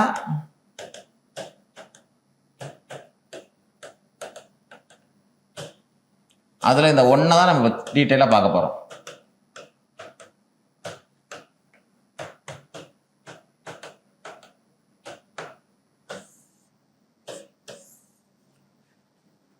கேளுங்களேன், சங்க காலம் அப்படிங்கிறப்ப நம்ம எல்லாருக்குமே தெரியும் மூவேந்தர் காலம்.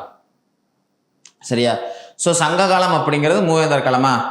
சங்க காலத்துக்கு முந்தைய காலகட்டத்தில் மக்கள், அதாவது மக்களாக இருக்கலாம், புலவர்களாக இருக்கலாம், பெண்களாக இருக்கலாம், அவங்க எழுதின பாடல்கள் இருக்கு இல்லையா, சங்க காலத்துக்கு லைட்டாக முன்னாடி காலத்தில் அதை எல்லாமே தொகுத்தாங்க. ரைட்டா? அடுத்து சங்க காலத்தில் பாட்டு எழுதுனாங்க. இது 2 தான். அதான்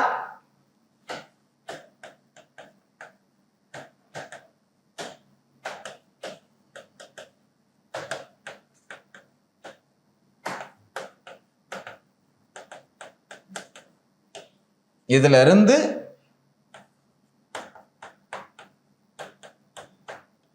ரெண்டு கொஸ்டின், குரூப் 1னா 4 கொஸ்டின்.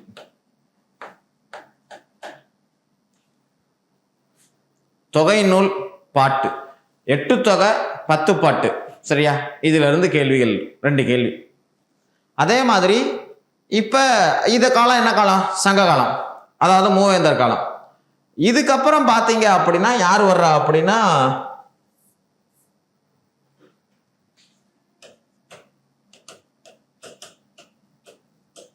சங்கம் அருவிய காலம். இதுல பெரும்பாலும் என்ன வருது? நீதி நூல் வருது. சங்கம் அருவிய, அதாவது கலப்பிற காலம் இருக்குல்ல, கலப்பிற காலத்துல என்ன வருது? நீதி நூல் வருது. ஏன்னா சங்க காலத்தை பொறுத்தவரை அவங்க என்ன நினைக்கிறாங்க அப்படின்னா, இப்ப நீதி நூல் வர்றதுக்கான, கலப்பிரர் காலத்துல நீதி நூல் வர்றதுக்கான காரணம் என்ன அப்படின்னா ரொம்ப சிம்பிள்.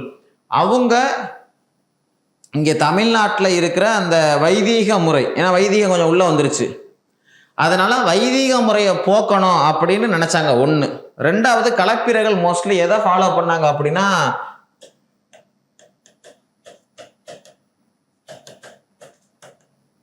பௌத்தம் அப்புறம் சமணம், இதைத்தான் அவங்க ஃபாலோ பண்ணாங்க. சமண மதத்தையும் ஜெயினிசத்தையும் பௌத்த மதம் புத்த மதத்தையும் அவங்க புத்திசத்தையும் ஃபாலோ பண்ணாங்க. அப்படிங்கிறப்ப அவங்க மக்களுக்கு நிறைய என்ன சொன்னாங்கன்னா எத்திக்கல் எஜுகேஷன் அவங்க புகுத்துனாங்க. அவங்க அதாவது மக்களுக்கு அறம் சார்ந்த விஷயங்கள், ஒழுக்கம் சார்ந்த விஷயங்கள், குறிப்பா சங்க காலத்துல இருந்த என்ன சொல்றதுன்னா அவங்க சங்க காலம் வந்து போர் மரபு அதிகமா இருந்த காலம். சரியா? இதைத்தான் வந்து கைலாசபதி என்ன சொல்லுவாங்க அப்படின்னா அது வந்து ஹீரோயிக் ஏஜ். நீங்க 300 படம் பார்த்துருப்பீங்களே, 300 300 பருத்திவன் கூட தமிழ்ல வந்துச்சுல, அதுல பாத்தீங்கன்னா ஸ்பார்ட்டா, அதான் ஹீரோயிக் ஏஜ்னு சொல்லுவாங்க. அதே மாதிரி தான் தமிழ்நாட்டில் அந்த காலத்துக்கு என்ன பேர் அப்படின்னா ஹீரோயிக் ஏஜ்னு பேரு. மன்னன் மன்னன் பேட்ச் வந்து கிராஸ் கோர்ஸ் மேம். அது வந்து இது ஆக்சுவலாக ஃப்ரீ கிடையாது. ரைட், ஓகேவா? ஸோ கேளுங்களேன். ஸோ அப்போ பௌத்தம் சமணம் இருக்கிறனால அவங்க என்ன பண்ணாங்க, அவங்க நிறையா அந்த ஹீரோக்கு ஏஜில் இருந்த கெட்டதுகளுக்கு அகைன்ஸ்டா இப்போ நிறையா போர் விஷயத்தை ஹீரோக்கு ஏஜில் பில்டப் பண்ணுவாங்களா, அப்போ போரில் சாகுறது, அந்த போர் அந்த மன்னர்கள் எல்லாமே நிறையா ப்ராஸ்டியூஷன் ஏரியாவுக்கு போகிறது, அந்த பரத்தையர்கிட்ட போகிறது, அப்புறம் நிறைய அவங்க என்ன சொல்கிறதுன்னா ட்ரிங்க்ஸ் ஆல்கஹால் நிறையா இது பண்ணுறது, அதை எல்லாமே இவங்க மறுத்து இது பண்ணாங்க. அதனால தான் திருக்குறள்லாம் பார்த்தீங்கன்னா இந்த இதுக்கு எதிராக கல் உண்ணாமைலாம் அதான் வருது. சரியா? ஸோ அப்போ நீதி நூல்களை பொறுத்தவரை சங்கமறிவிய காலத்தை பொறுத்தவரை பௌத்த சமணம் தான் இங்கே கோலோச்சி இருந்துச்சு. சரியா? அடுத்து பார்த்தீங்கன்னா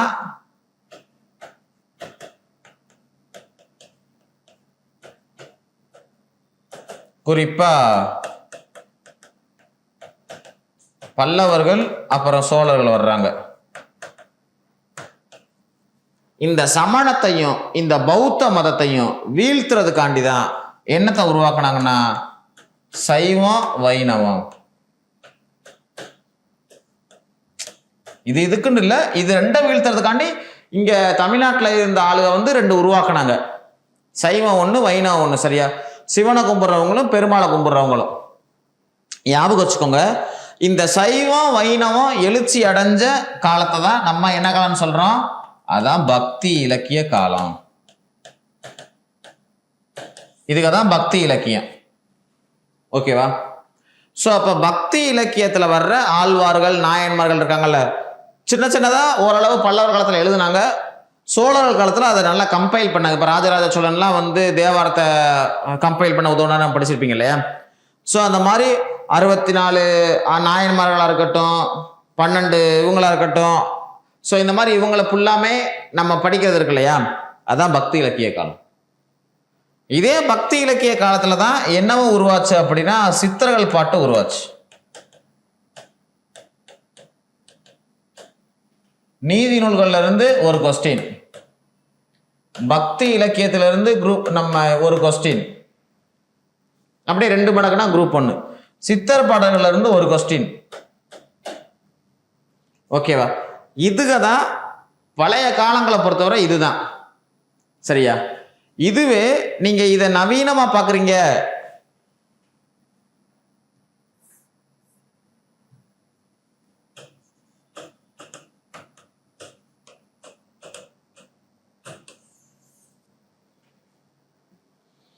இக்கால இலக்கியத்தை பொறுத்தவரை பெரும்பாலும் என்னவாதான் இருக்கும் அப்படின்னா நாவல் பத்தி தான் இருக்கும்.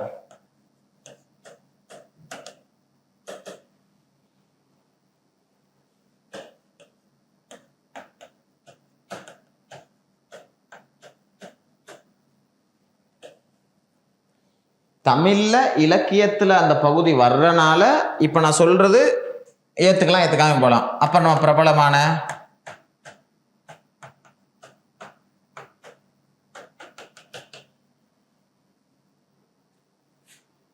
ரைட்டா? ஸோ இதுகள்ல இருந்து இப்ப இந்த நாவலை யார் எழுதுனா, சரி ஒரு 3-4 நாவலை கொடுத்துட்டு அதுக்கு இங்கிட்டு மேட்ச் த ஃபாலோயிங் வச்சு மேட்ச் பண்ண சொல்றது, சாகித்ய அகாடமி விருது, இதுகள்லாம். அடுத்து பண்டைய காலத்துல உள்ளதுல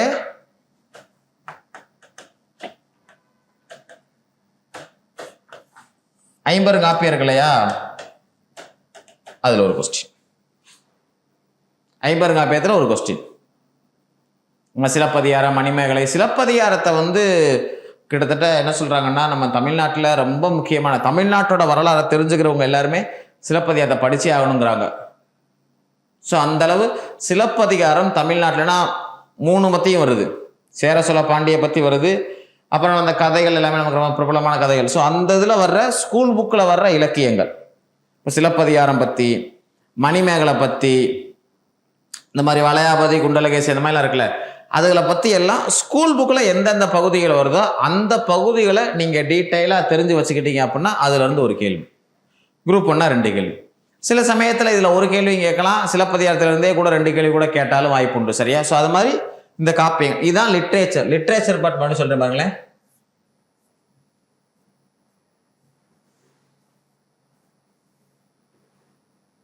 ஸோ லிட்ரேச்சரை பொறுத்தவரை 7 கேள்வி, அதான் 6-7 கேள்வி. அந்த லிட்ரேச்சரை 2 தான் பிரிக்கிறாங்க, ஒரு ஹிஸ்டாரிக் பீரியடு, மாடர்ன் பீரியடு. அந்த ஹிஸ்டாரிக் பீரியடில் பார்த்தீங்கன்னா நம்ம சங்க காலத்தில் உள்ள பாட்டுகள், சங்க காலத்தில் உள்ள பாட்டுகள் அப்படின்னா மேல் கணக்கு நூல்கள் கரெக்டாக 8 தொகையும் 10 பாட்டும். அந்த 8 தொகையை பற்றி ஸ்கூல் புக்கில் வரதில்ல, குறிப்பாக புறநானூறுலாம் ரொம்ப குறிப்பாக தெரிஞ்சுக்கணும்னு சொல்லுவாங்க இல்லையா, புறநானூறு அகநானூறு இதெல்லாம். ஸோ அந்த மாதிரி அதுகளை பற்றி ஸ்கூல் புக்கில் உள்ள எல்லா விஷயங்களும் நம்ம தெரிஞ்சுக்கணும், அவங்களோட பேக்ரவுண்டெல்லாம் தெரிஞ்சுக்கணும். இப்போ ஒரு இதில் வந்து யூனிக்காக ஏதாச்சும் இருக்கும், அந்த மாதிரி 10 பாட்டு. இது சங்க காலம். சங்க காலத்துக்கு அடுத்து பார்த்தீங்கன்னா சங்கம் அறிவிய காலத்தில் நீதி நூல்கள். சங்கம் அறிவிய காலத்துக்கு அப்புறம் பார்த்தீங்கன்னா பிற்கால பல்லவர்கள், சோழர்கள், பாண்டியர்கள் வர்றாங்களே, அதுப்பெல்லாம் பார்த்தீங்கன்னா என்ன காலம் அப்படின்னா உங்களுக்கு குறிப்பாக பல்லவர் காலத்தை பக்தி இலக்கிய காலம்னு சொல்லுவாங்க, சோழர் காலத்தை என்ன சொல்லுவாங்க, காப்பிய காலம்னு சொல்லுவாங்க. ரைட்டா? அதே சமயங்களில் தான் சித்தர் பாட்டு வருது. இதுக எல்லாமே பண்டைய ஓரளவு பழைய இதுக. நவீனத்தை பொறுத்தவரை ஸோ அந்த புதினங்கள், சாகித்ய அகாடமி விருதுக, அப்புறம் பிரபலமான ஆளுக, இவங்கெல்லாம் பார்த்து வச்சுக்கணும் வேண்டியது முக்கியமான விஷயம். சரியா? ஸ்கூல் புக்கில் இருக்கிற அந்த முக்கியமான இலக்கியவாதிகள், நவீன காலத்து இலக்கியவாதிகளை பற்றி இருக்கிறதெல்லாம் பார்த்து வச்சுக்கோங்க. சரியா? ஸோ இதுதான் யூனிட் 6 பொறுத்தவரை 2வது பார்ட். அடுத்து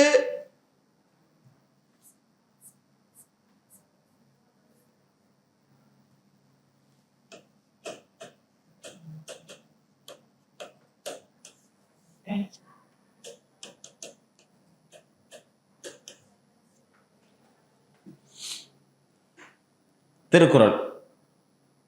உண்மையாவே இந்த ஒன்று சொல்லுவாங்க, எப்படிப்பட்ட ஆள்கிட்ட படிக்கணும் அப்படின்னா, யாரு உண்மையாவே ஒரு டீச்சர் அப்படின்னா மார்க்ஸும் சொல்லியிருக்காரு. என்ன சொல்லியிருக்காருன்னா, ஒரு டீச்சருக்கான மிக முக்கியமான குவாலிஃபிகேஷன்ல ஒன்று, அவர் நல்ல லேர்னராக இருக்கணும், அவர் கற்றுக்கிட்டே இருக்கணும். அதான் அந்த சமுத்திரக்கனின்னு நினைக்கிறேன், ஏதோ ஒரு படத்தை கூட சொல்லுவாங்க, என்னன்னா ஓல்டு தமிழ் சிலபஸில் இருக்கிற பார்ட் ஃபுல்லாகவே படிக்கணும். ஆக்சுவலாக இப்போ ஃபுல்லாக மாற்றிட்டாங்க, சிலபஸ்லேருந்து எல்லாமே நமக்கு மாற்றினதில் ஒரு பெரிய ப்ளஸ் நான் சொல்லிடுறேன். இலக்கணம் ஃபுல்லாக தமிழுக்கு தான் சொல்கிறேன், இலக்கணம் ஃபுல்லாக பார்த்துக்கோங்க.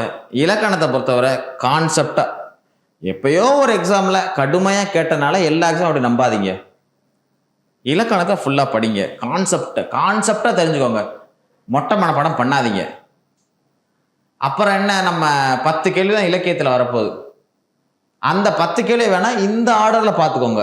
இப்போ சங்ககாலம் பற்றி அதாவது சங்ககால இதெல்லாம் எங்கே வருது படிச்சு தான் ஆகணும். தமிழ் புக்கில் இருக்கிற இதுக்கு எல்லாமே படிச்சு தான் ஆகணும். ஏன்னா ஒரு கேள்வி கேட்டு அது ஒருவேளை நம்ம தெரியாமல் இருந்தோம்னா எவ்வளோ ரேங்க் வித்தியாசம் வருது. ஸோ அதனால் படிக்கணும்னு உள்ளே வந்தாச்சு, ஸ்கூல் புக்கில் உள்ள எல்லாத்தையும் படித்து வச்சுக்கோங்க. ஆனால் கொஞ்சம் டெக்னிக்கலாக எப்படி மார்க் கேட்குறாங்க, ப்ரீவியஸ் கொஸ்டின்லாம் பார்த்து என்னமாதிரிலாம் கேட்குறாங்க அப்படின்னு பார்த்து வச்சுக்கோங்க. சரியா? ரைட்டு.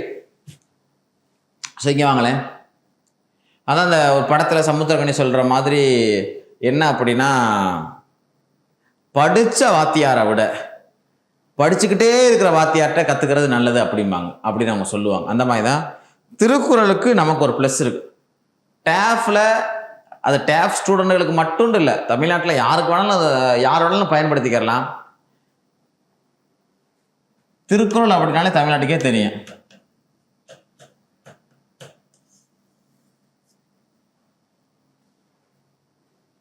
சரியா? அந்த மாதிரி ஒரு ஸ்காலர், ஒரு மேதை கிட்ட எப்படியும் திருக்குறள் வந்து இப்போ மன்னன் பேட்சுக்கு வர்ற அவங்க எல்லாருக்குமே யார் தான் எடுக்க போறா, திருக்குறள் வந்து சார் தான் எடுப்பார். அதே மாதிரி ஹிஸ்டாரிக்கல் பார்ட்லேயும் அவங்க விரும்புறது வந்து எடுப்பாங்க. ஆனால் ஃபுல்லாக திருக்குறள் சார் தான் எடுக்க போறார். இந்த மன்னன் பேட்சில் வர்றவங்களுக்கு கிட்டத்தட்ட ஒரு நீங்கள் குரூப் 2 குரூப் 4 ப்ரிப்பேர் பண்ணுறீங்கன்னா ஒரு 10 மார்க்கு சாரே கேரண்டி, மீதி தான் நாங்கள் எடுப்போம். இது நீங்கள் குரூப் 1 ஒரு 20 மார்க் சாரே கேரண்டி. ஸோ சார் வந்து உங்களுக்கு திருக்குறள் எடுக்க போகிறாங்க அப்படிங்கிறப்ப அது நமக்கு ஒரு லக்கு தானே. மொத்தம் அந்த ஸ்கூல் புக்கில் வர்ற எல்லா அதிகாரங்களும், அப்புறம் திருக்குறளை பொறுத்தவரை திருக்குறளை எப்படி நம்ம பார்க்கணும்னா ரியல் டைமோட அதை கனெக்ட் பண்ணி பார்க்கணும்.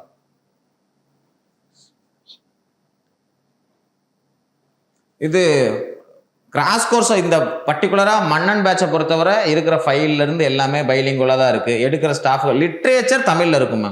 யாரும் உங்கள் கேட்டிருக்கவங்க யாருன்னு பேர் தெரியல. லிட்ரேச்சர் தமிழில் தான் இருக்கும். இப்போ சங்ககாலம் முதல் இக்கால இலக்கியங்கிறத வந்து நம்ம லிட்ரேச்சரை வந்து இது பண்ண, மற்றபடி ஓவரால் கிளாஸ் பார்த்தீங்கன்னா பைலிங்குலாக தான் இருக்கும். எல்லா ஃபைலுமே பைலிங்குலாக தான் இருக்குது. உங்களுக்கு நடத்துகிறதுமே பைலிங்குலாக தான் நடத்துவாங்க. சரியா? வேற ஏதாச்சும் டவுட் இருந்தாலும் நீங்கள் இந்த மாதிரி கமெண்ட்ல கூட கேளுங்க, நம்ம இது பண்ணிக்கலாம், சொல்லிக்கலாம். Right, okay. ஸோ அப்போ நீங்கள் திருக்குறள் படிக்கிறதுக்கான ஒரு ரொம்ப ரொம்ப ஒரு முக்கியமான ஒரு மெத்தட் அப்படின்னா சிம்பிள். திருக்குறளை வாழ்க்கையில் ஒரு அங்கமாக்கிடுங்க. 1330 குறளை நான் மனப்பாடம் பண்ணுவேன் நீங்கள் உட்காந்தீங்கன்னா நீங்கள் ஒரு காலத்தில் மனப்பாடம் பண்ணவே முடியாது. நீங்கள் திருக்குறளை உங்கள் லைஃப்பில் ஒரு பார்ட்டாக மாற்றிடுங்க. எப்படி நம்ம சாப்பிட்றது ஒரு பார்ட்டோ, நம்ம தினதன நியூஸ் பேப்பர் படிக்கிறது பார்ட்டோ, அந்த மாதிரி நீங்கள் என்ன பண்ணிங்கன்னா திருக்குறளை ஒரு நாளைக்கு ஒரு 2 குறளை மாதிரி ஒரு 2 குறள் எடுத்துகிட்டு காலையில் 1 சாயங்காலம் 1 அதை அப்படியே ரொட்டீன் ஆக்கி வச்சுக்கோங்க. ஏன்னா திருக்குறள் அவங்க எப்படி கேட்குறாங்க அப்படின்னா, திருக்குறளை வெறும் ஒரு குறள் கொடுத்து இதுக்கு அர்த்தம் அப்படி கேட்கல. ஒரு குறள் கொடுத்து இடையில உள்ள வார்த்தையோட அர்த்தம் என்னன்னு கேட்குறாங்க. ஒரு குறள் கொடுத்து அந்த குறளுக்கு பொருந்துற மாதிரி இன்னும் ஒரு குறள் கொடுக்குறாங்க. ஒரு குறள் கொடுத்துல ஒரு பேரா கொடுத்து அதுக்கு குறள் கேட்குறாங்க. ஸோ குறள்களை பொறுத்தவரை முழுசா அர்த்தம் தெரிஞ்சு முழுக்க அர்த்தம் தெரிஞ்சு நீங்கள் இது பண்ணிக்கோங்க. நான் இந்த பார்க்குற எல்லா நபர்களுக்கும் நான் சொல்லிக்கிறதுலாம் என்ன அப்படின்னா, திருக்குறளா கிளாஸில் வந்து உட்காந்துருங்க. சாரோட கிளாஸில் வந்து நீங்கள் 4 பேருக்கு சொல்லிக் கொடுக்குற ஆளாக மாறிடுவீங்கிறதுக்கு நான் உங்களுக்கு உத்தரவாதம் கொடுக்குறேன். ஸோ திருக்குறள் கற்றுக்கிற இடத்துல இருந்து ஒரு கற்றுக் கொடுக்குற இடத்துக்கு நீங்கள் போகலாம் அப்படின்னா அது சில பேரால் அப்படி பண்ண முடியும் நான் நம்புகிறேன். அது அந்த வகையில் நான் அந்த மாதிரி சார் நான் நம்புகிறேன். சரியா? ஸோ ஞாபகம் வச்சுக்கோங்க. ஸோ திருக்குறளில் இப்போ லாஸ்ட்டாக முடிஞ்ச குரூப் 4ல் 7 கேள்வி கேட்டிருக்கேன். அதுக்கு முன்னாடியுமே 6 கேள்வி. ஸோ ஏதாச்சும் ஒரு வகையில் திருக்குறள்ல இருந்து என்ன பண்ணிடுறாங்கன்னா கேட்டுறாங்க. திருக்குறளை பொறுத்தவரை நமக்கு ஸ்கூல் புக்குகள்லையே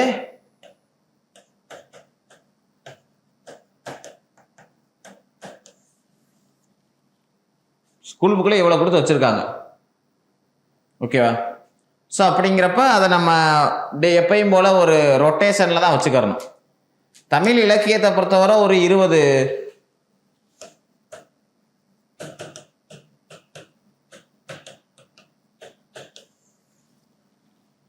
மற்றபடி தமிழ் சொசைட்டியில் அது விருந்தோம்பல்லேருந்து ஒரு தினசரி வாழ்க்கையில் எப்படி நம்ம கனெக்ட் பண்ணுறதுன்னு நிறைய டாப்பிக்களுக்கு நட்பு அதுன்னு எல்லாத்துக்குமே என்னென்னா நிறைய அதிகாரங்கள் இருக்குது. ஸோ அதனால அதுகளை நீங்கள் ஒவ்வொரு குறளையும் எல்லா வகையிலும் நீங்கள் பொருத்தி பார்த்து தான் படிக்கிற மாதிரி இருக்கும். சரியா? சரி, ரைட், ஓகே. மொத்தம் ஓவராலாக பார்த்தீங்க அப்படின்னா மறுபடியும் அந்த மன்னன் பேட்சுக்கான விஷயங்களை நான் சொல்லிடுறேன். ஸோ மன்னன் பேட்சோட முதல் ஒரு கிளாஸான இந்த இன்ட்ரோடக்ஷன் கிளாஸ், இந்த பர்டிகுலர் சப்ஜெக்டை பொறுத்தவரை யூனிட் 6 அப்படிங்கிற இந்த சப்ஜெக்ட் எப்படிப்பட்டது. ஏன்னா சில சப்ஜெக்ட்டுக்கு என்ன அப்படின்னா நமக்கு டியூயல் ரோல் ப்ளே பண்ணும். அது என்னன்னா, இப்போ குரூப் 4 விடுங்க. குரூப் 4ல் ஒன்று தான், அது ப்ரிலிம்ஸ் மட்டும்தான். அந்த குரூப் 4ல் அது என்ன ஆகுது,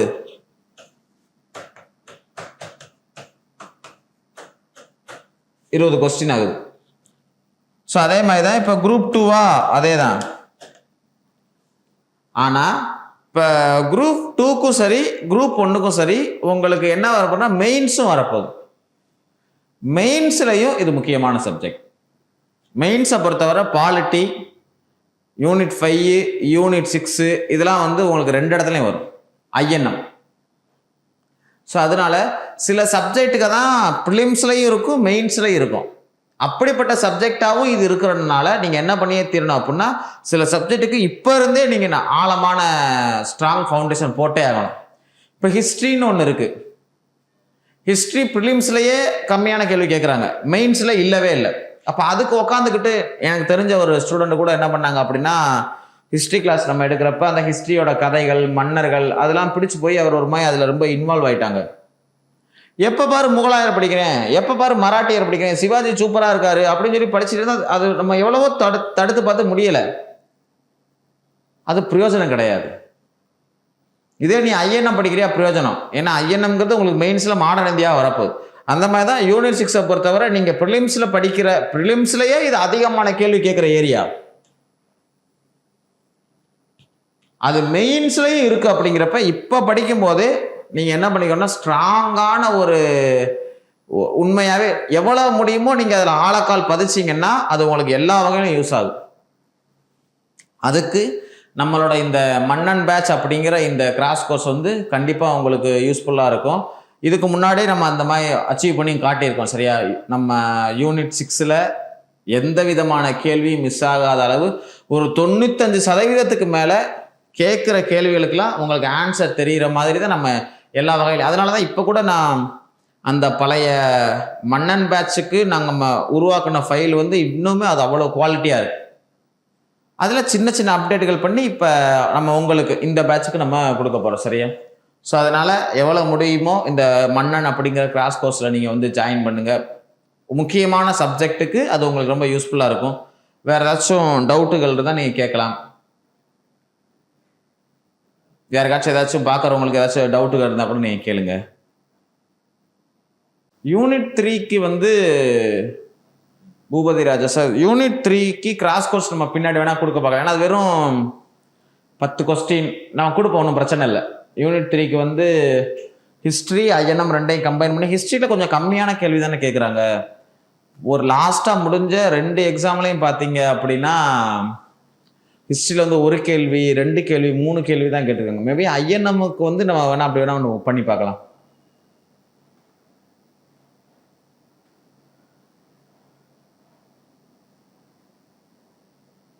இது இப்படி என்ன சப்ஜெக்டும் சேர்த்து எல்லா சப்ஜெக்டும் சேர்த்தா அது ஆன்லைன் கோர்ஸ் இருக்குல்ல. இப்போ யார் மைக்ரோ மிஸ் இருக்கே. ஸோ இப்போ எல்லா சப்ஜெக்டும் சேர்த்து இருக்கிறதா ஒரு ஆன்லைன் பேட்ச். ஆன்லைன் பேட்ச் நிறையா இருக்குல்ல நம்ம அதில் போதில்ல மேம். இன்னமும் கூட புதுசாக மேமா சாரம் தெரில, இன்னும் கூட புதுசாலாம் ஸ்டார்ட் பண்ணுவோம் நம்ம சொல்கிறோம். இப்போ குரூப் 1க்கே பார்த்தீங்கன்னா அறவாளி மிசைல்னு பேட்ச் போய்கிட்டு இருக்கு. ஆன்லைன் பேட்ச் போய்கிட்டு தான் இருக்குது. ஆன்லைன் அந்த நம்பர்களுக்கு நீங்கள் வேணால் முடிஞ்ச நீங்கள் காண்டாக்ட் பண்ணி பேசுங்க. என்னென்ன மாதிரி குரூப் 4க்கு குரூப் 2க்கு குரூப் 1க்குலாம் என்னென்ன மாதிரி பேட்ச் போகுது அப்படிங்கிறத நீங்கள் கேட்டுக்கோங்க. எல்லாமே சேர்த்து இருக்கு. 20க்கு ஸோ 20 கொஸ்டின் இருக்குது. அப்படிங்கிறப்ப நம்மளால உத்தரவாதம் கொடுக்க முடியலாம். 18 கேள்வியாவது அவங்கள போட வைக்க முடியும். சில சமயத்தில் நான் எவ்வளோ பெரிய நாலேஜான ஆளு, நான் எவ்வளோ பெரிய கொம்பேம்பாருன்னு சில கேள்விகள் கேட்குறாங்க. அதுக்கு நம்ம ஒன்றும் பண்ண முடியாது. நம்மளால முடிஞ்ச எஃபர்ட் நம்ம போடுறோம். ஷெட்யூல் இருக்கு. இந்த ஷெட்யூல் கூட இந்த காட்டுறேன் பாருங்களேன். இந்த ஷெட்யூல் கேட்டவங்க மேம் கன்வெர்ட்.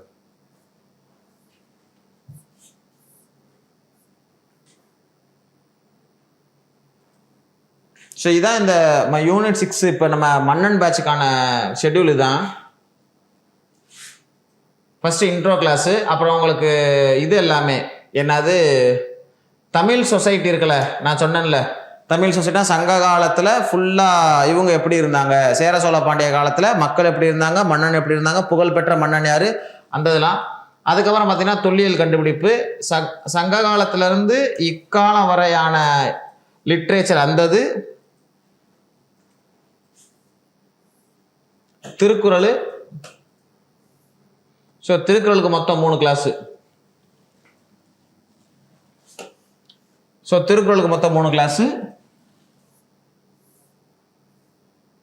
அப்புறம் பாளையக்காரர்கள் ஒரு வகுப்பு, விடுதலை போராட்டத்தில் தமிழ்நாட்டின் பங்கு, விடுதலை போராட்ட பெண்களின் பங்கு வந்து 2 கிளாஸ். என்ன பெரிய டாபிக் அது, ஒரு 15 பெண் தலைவர்கள் நடத்தணும்ல.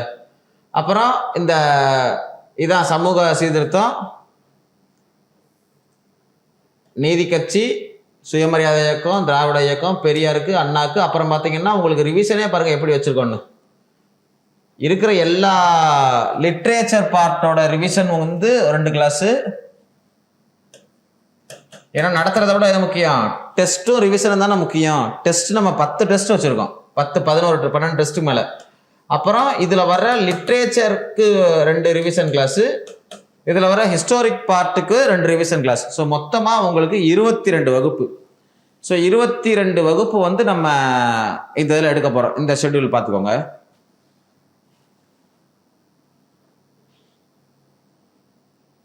நோட்ஸை பொறுத்தவரை எல்லாமே பைலிங்குலாக உங்களுக்கு ஃபைலை அனுப்பிடுவாங்க மேம்.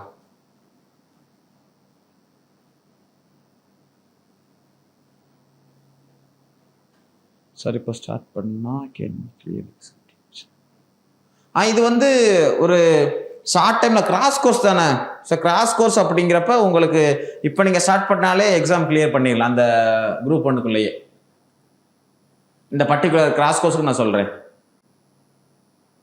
ஆமாம், இப்போ அப்படி தானே கேட்டுக்கிட்டு இருக்காங்க. யூனிட் 6ல் ஹிஸ்டாரிக்கல் பார்ட்டில் மட்டுமே, இப்போ நான் சொன்னேன்ல இந்த ஹிஸ்டாரிக் பார்ட்டில் மட்டுமே 6-7 கேள்வி கேட்க தான் செய்கிறாங்க. அதான் நான் சொன்னேன், யூனிட் 6-ஐ 3ஆக பிரிச்சுக்கோங்க. ஹிஸ்டாரிக்கல் பார்ட் 7 கேள்வி, லிட்ரேச்சர் பார்ட் 6-7 கேள்வி, திருக்குறள் 6-7 கேள்வி, அப்படிதான் கேட்குறாங்க. தொல்லியல் தொல்லியல் கொஞ்சம் அது எப்படி இருக்கும்னா, தொல்லியல் மட்டும் ரொம்ப நம்ம டீட்டெயில்டாக ஒரு பிடிஎஃப் வச்சு நம்ம உங்களுக்கு எக்ஸ்பிளைன் பண்ணுற மாதிரி தான் இருக்கும். அது முடிச்சிட ஒன்றும் பிரச்சனை இல்லை. யூனிட் 3க்கு ஆன்லைன் கிராஸ் கோர்ஸ் நம்ம சொல்லுவோம், கண்டிப்பாக சொல்லுவோம். நம்ம அப்படி கூட ரெடி பண்ணுவோம், ஒன்றும் பிரச்சனை இல்லை. வீக்லி ஷெட்யூல் போடுவாங்க. உங்களுக்கு அந்த மாதிரி டவுட்டுகளுக்கு நான் அந்த ஷெட்யூலில் இருக்கிற நம்பருக்கு கால் பண்ணி கேட்டுக்கோங்க. வாரம் உங்களுக்கு 2 கிளாஸ் 3 கிளாஸ் இருக்கும். வீக்லி ஷெட்யூலில் அந்தந்த வாரத்துக்கானதை முந்தின சண்டே உங்களுக்கு சொல்லுவாங்க. யூனிட் 3க்கு நிறைய கேட்டுகிட்டே இருக்கிறனால வேணா சொல்கிறேன். நான் யூனிட் 3க்கு நான் கண்டிப்பாக நான் கேட்க சொல்கிறேன். ஓகேவா?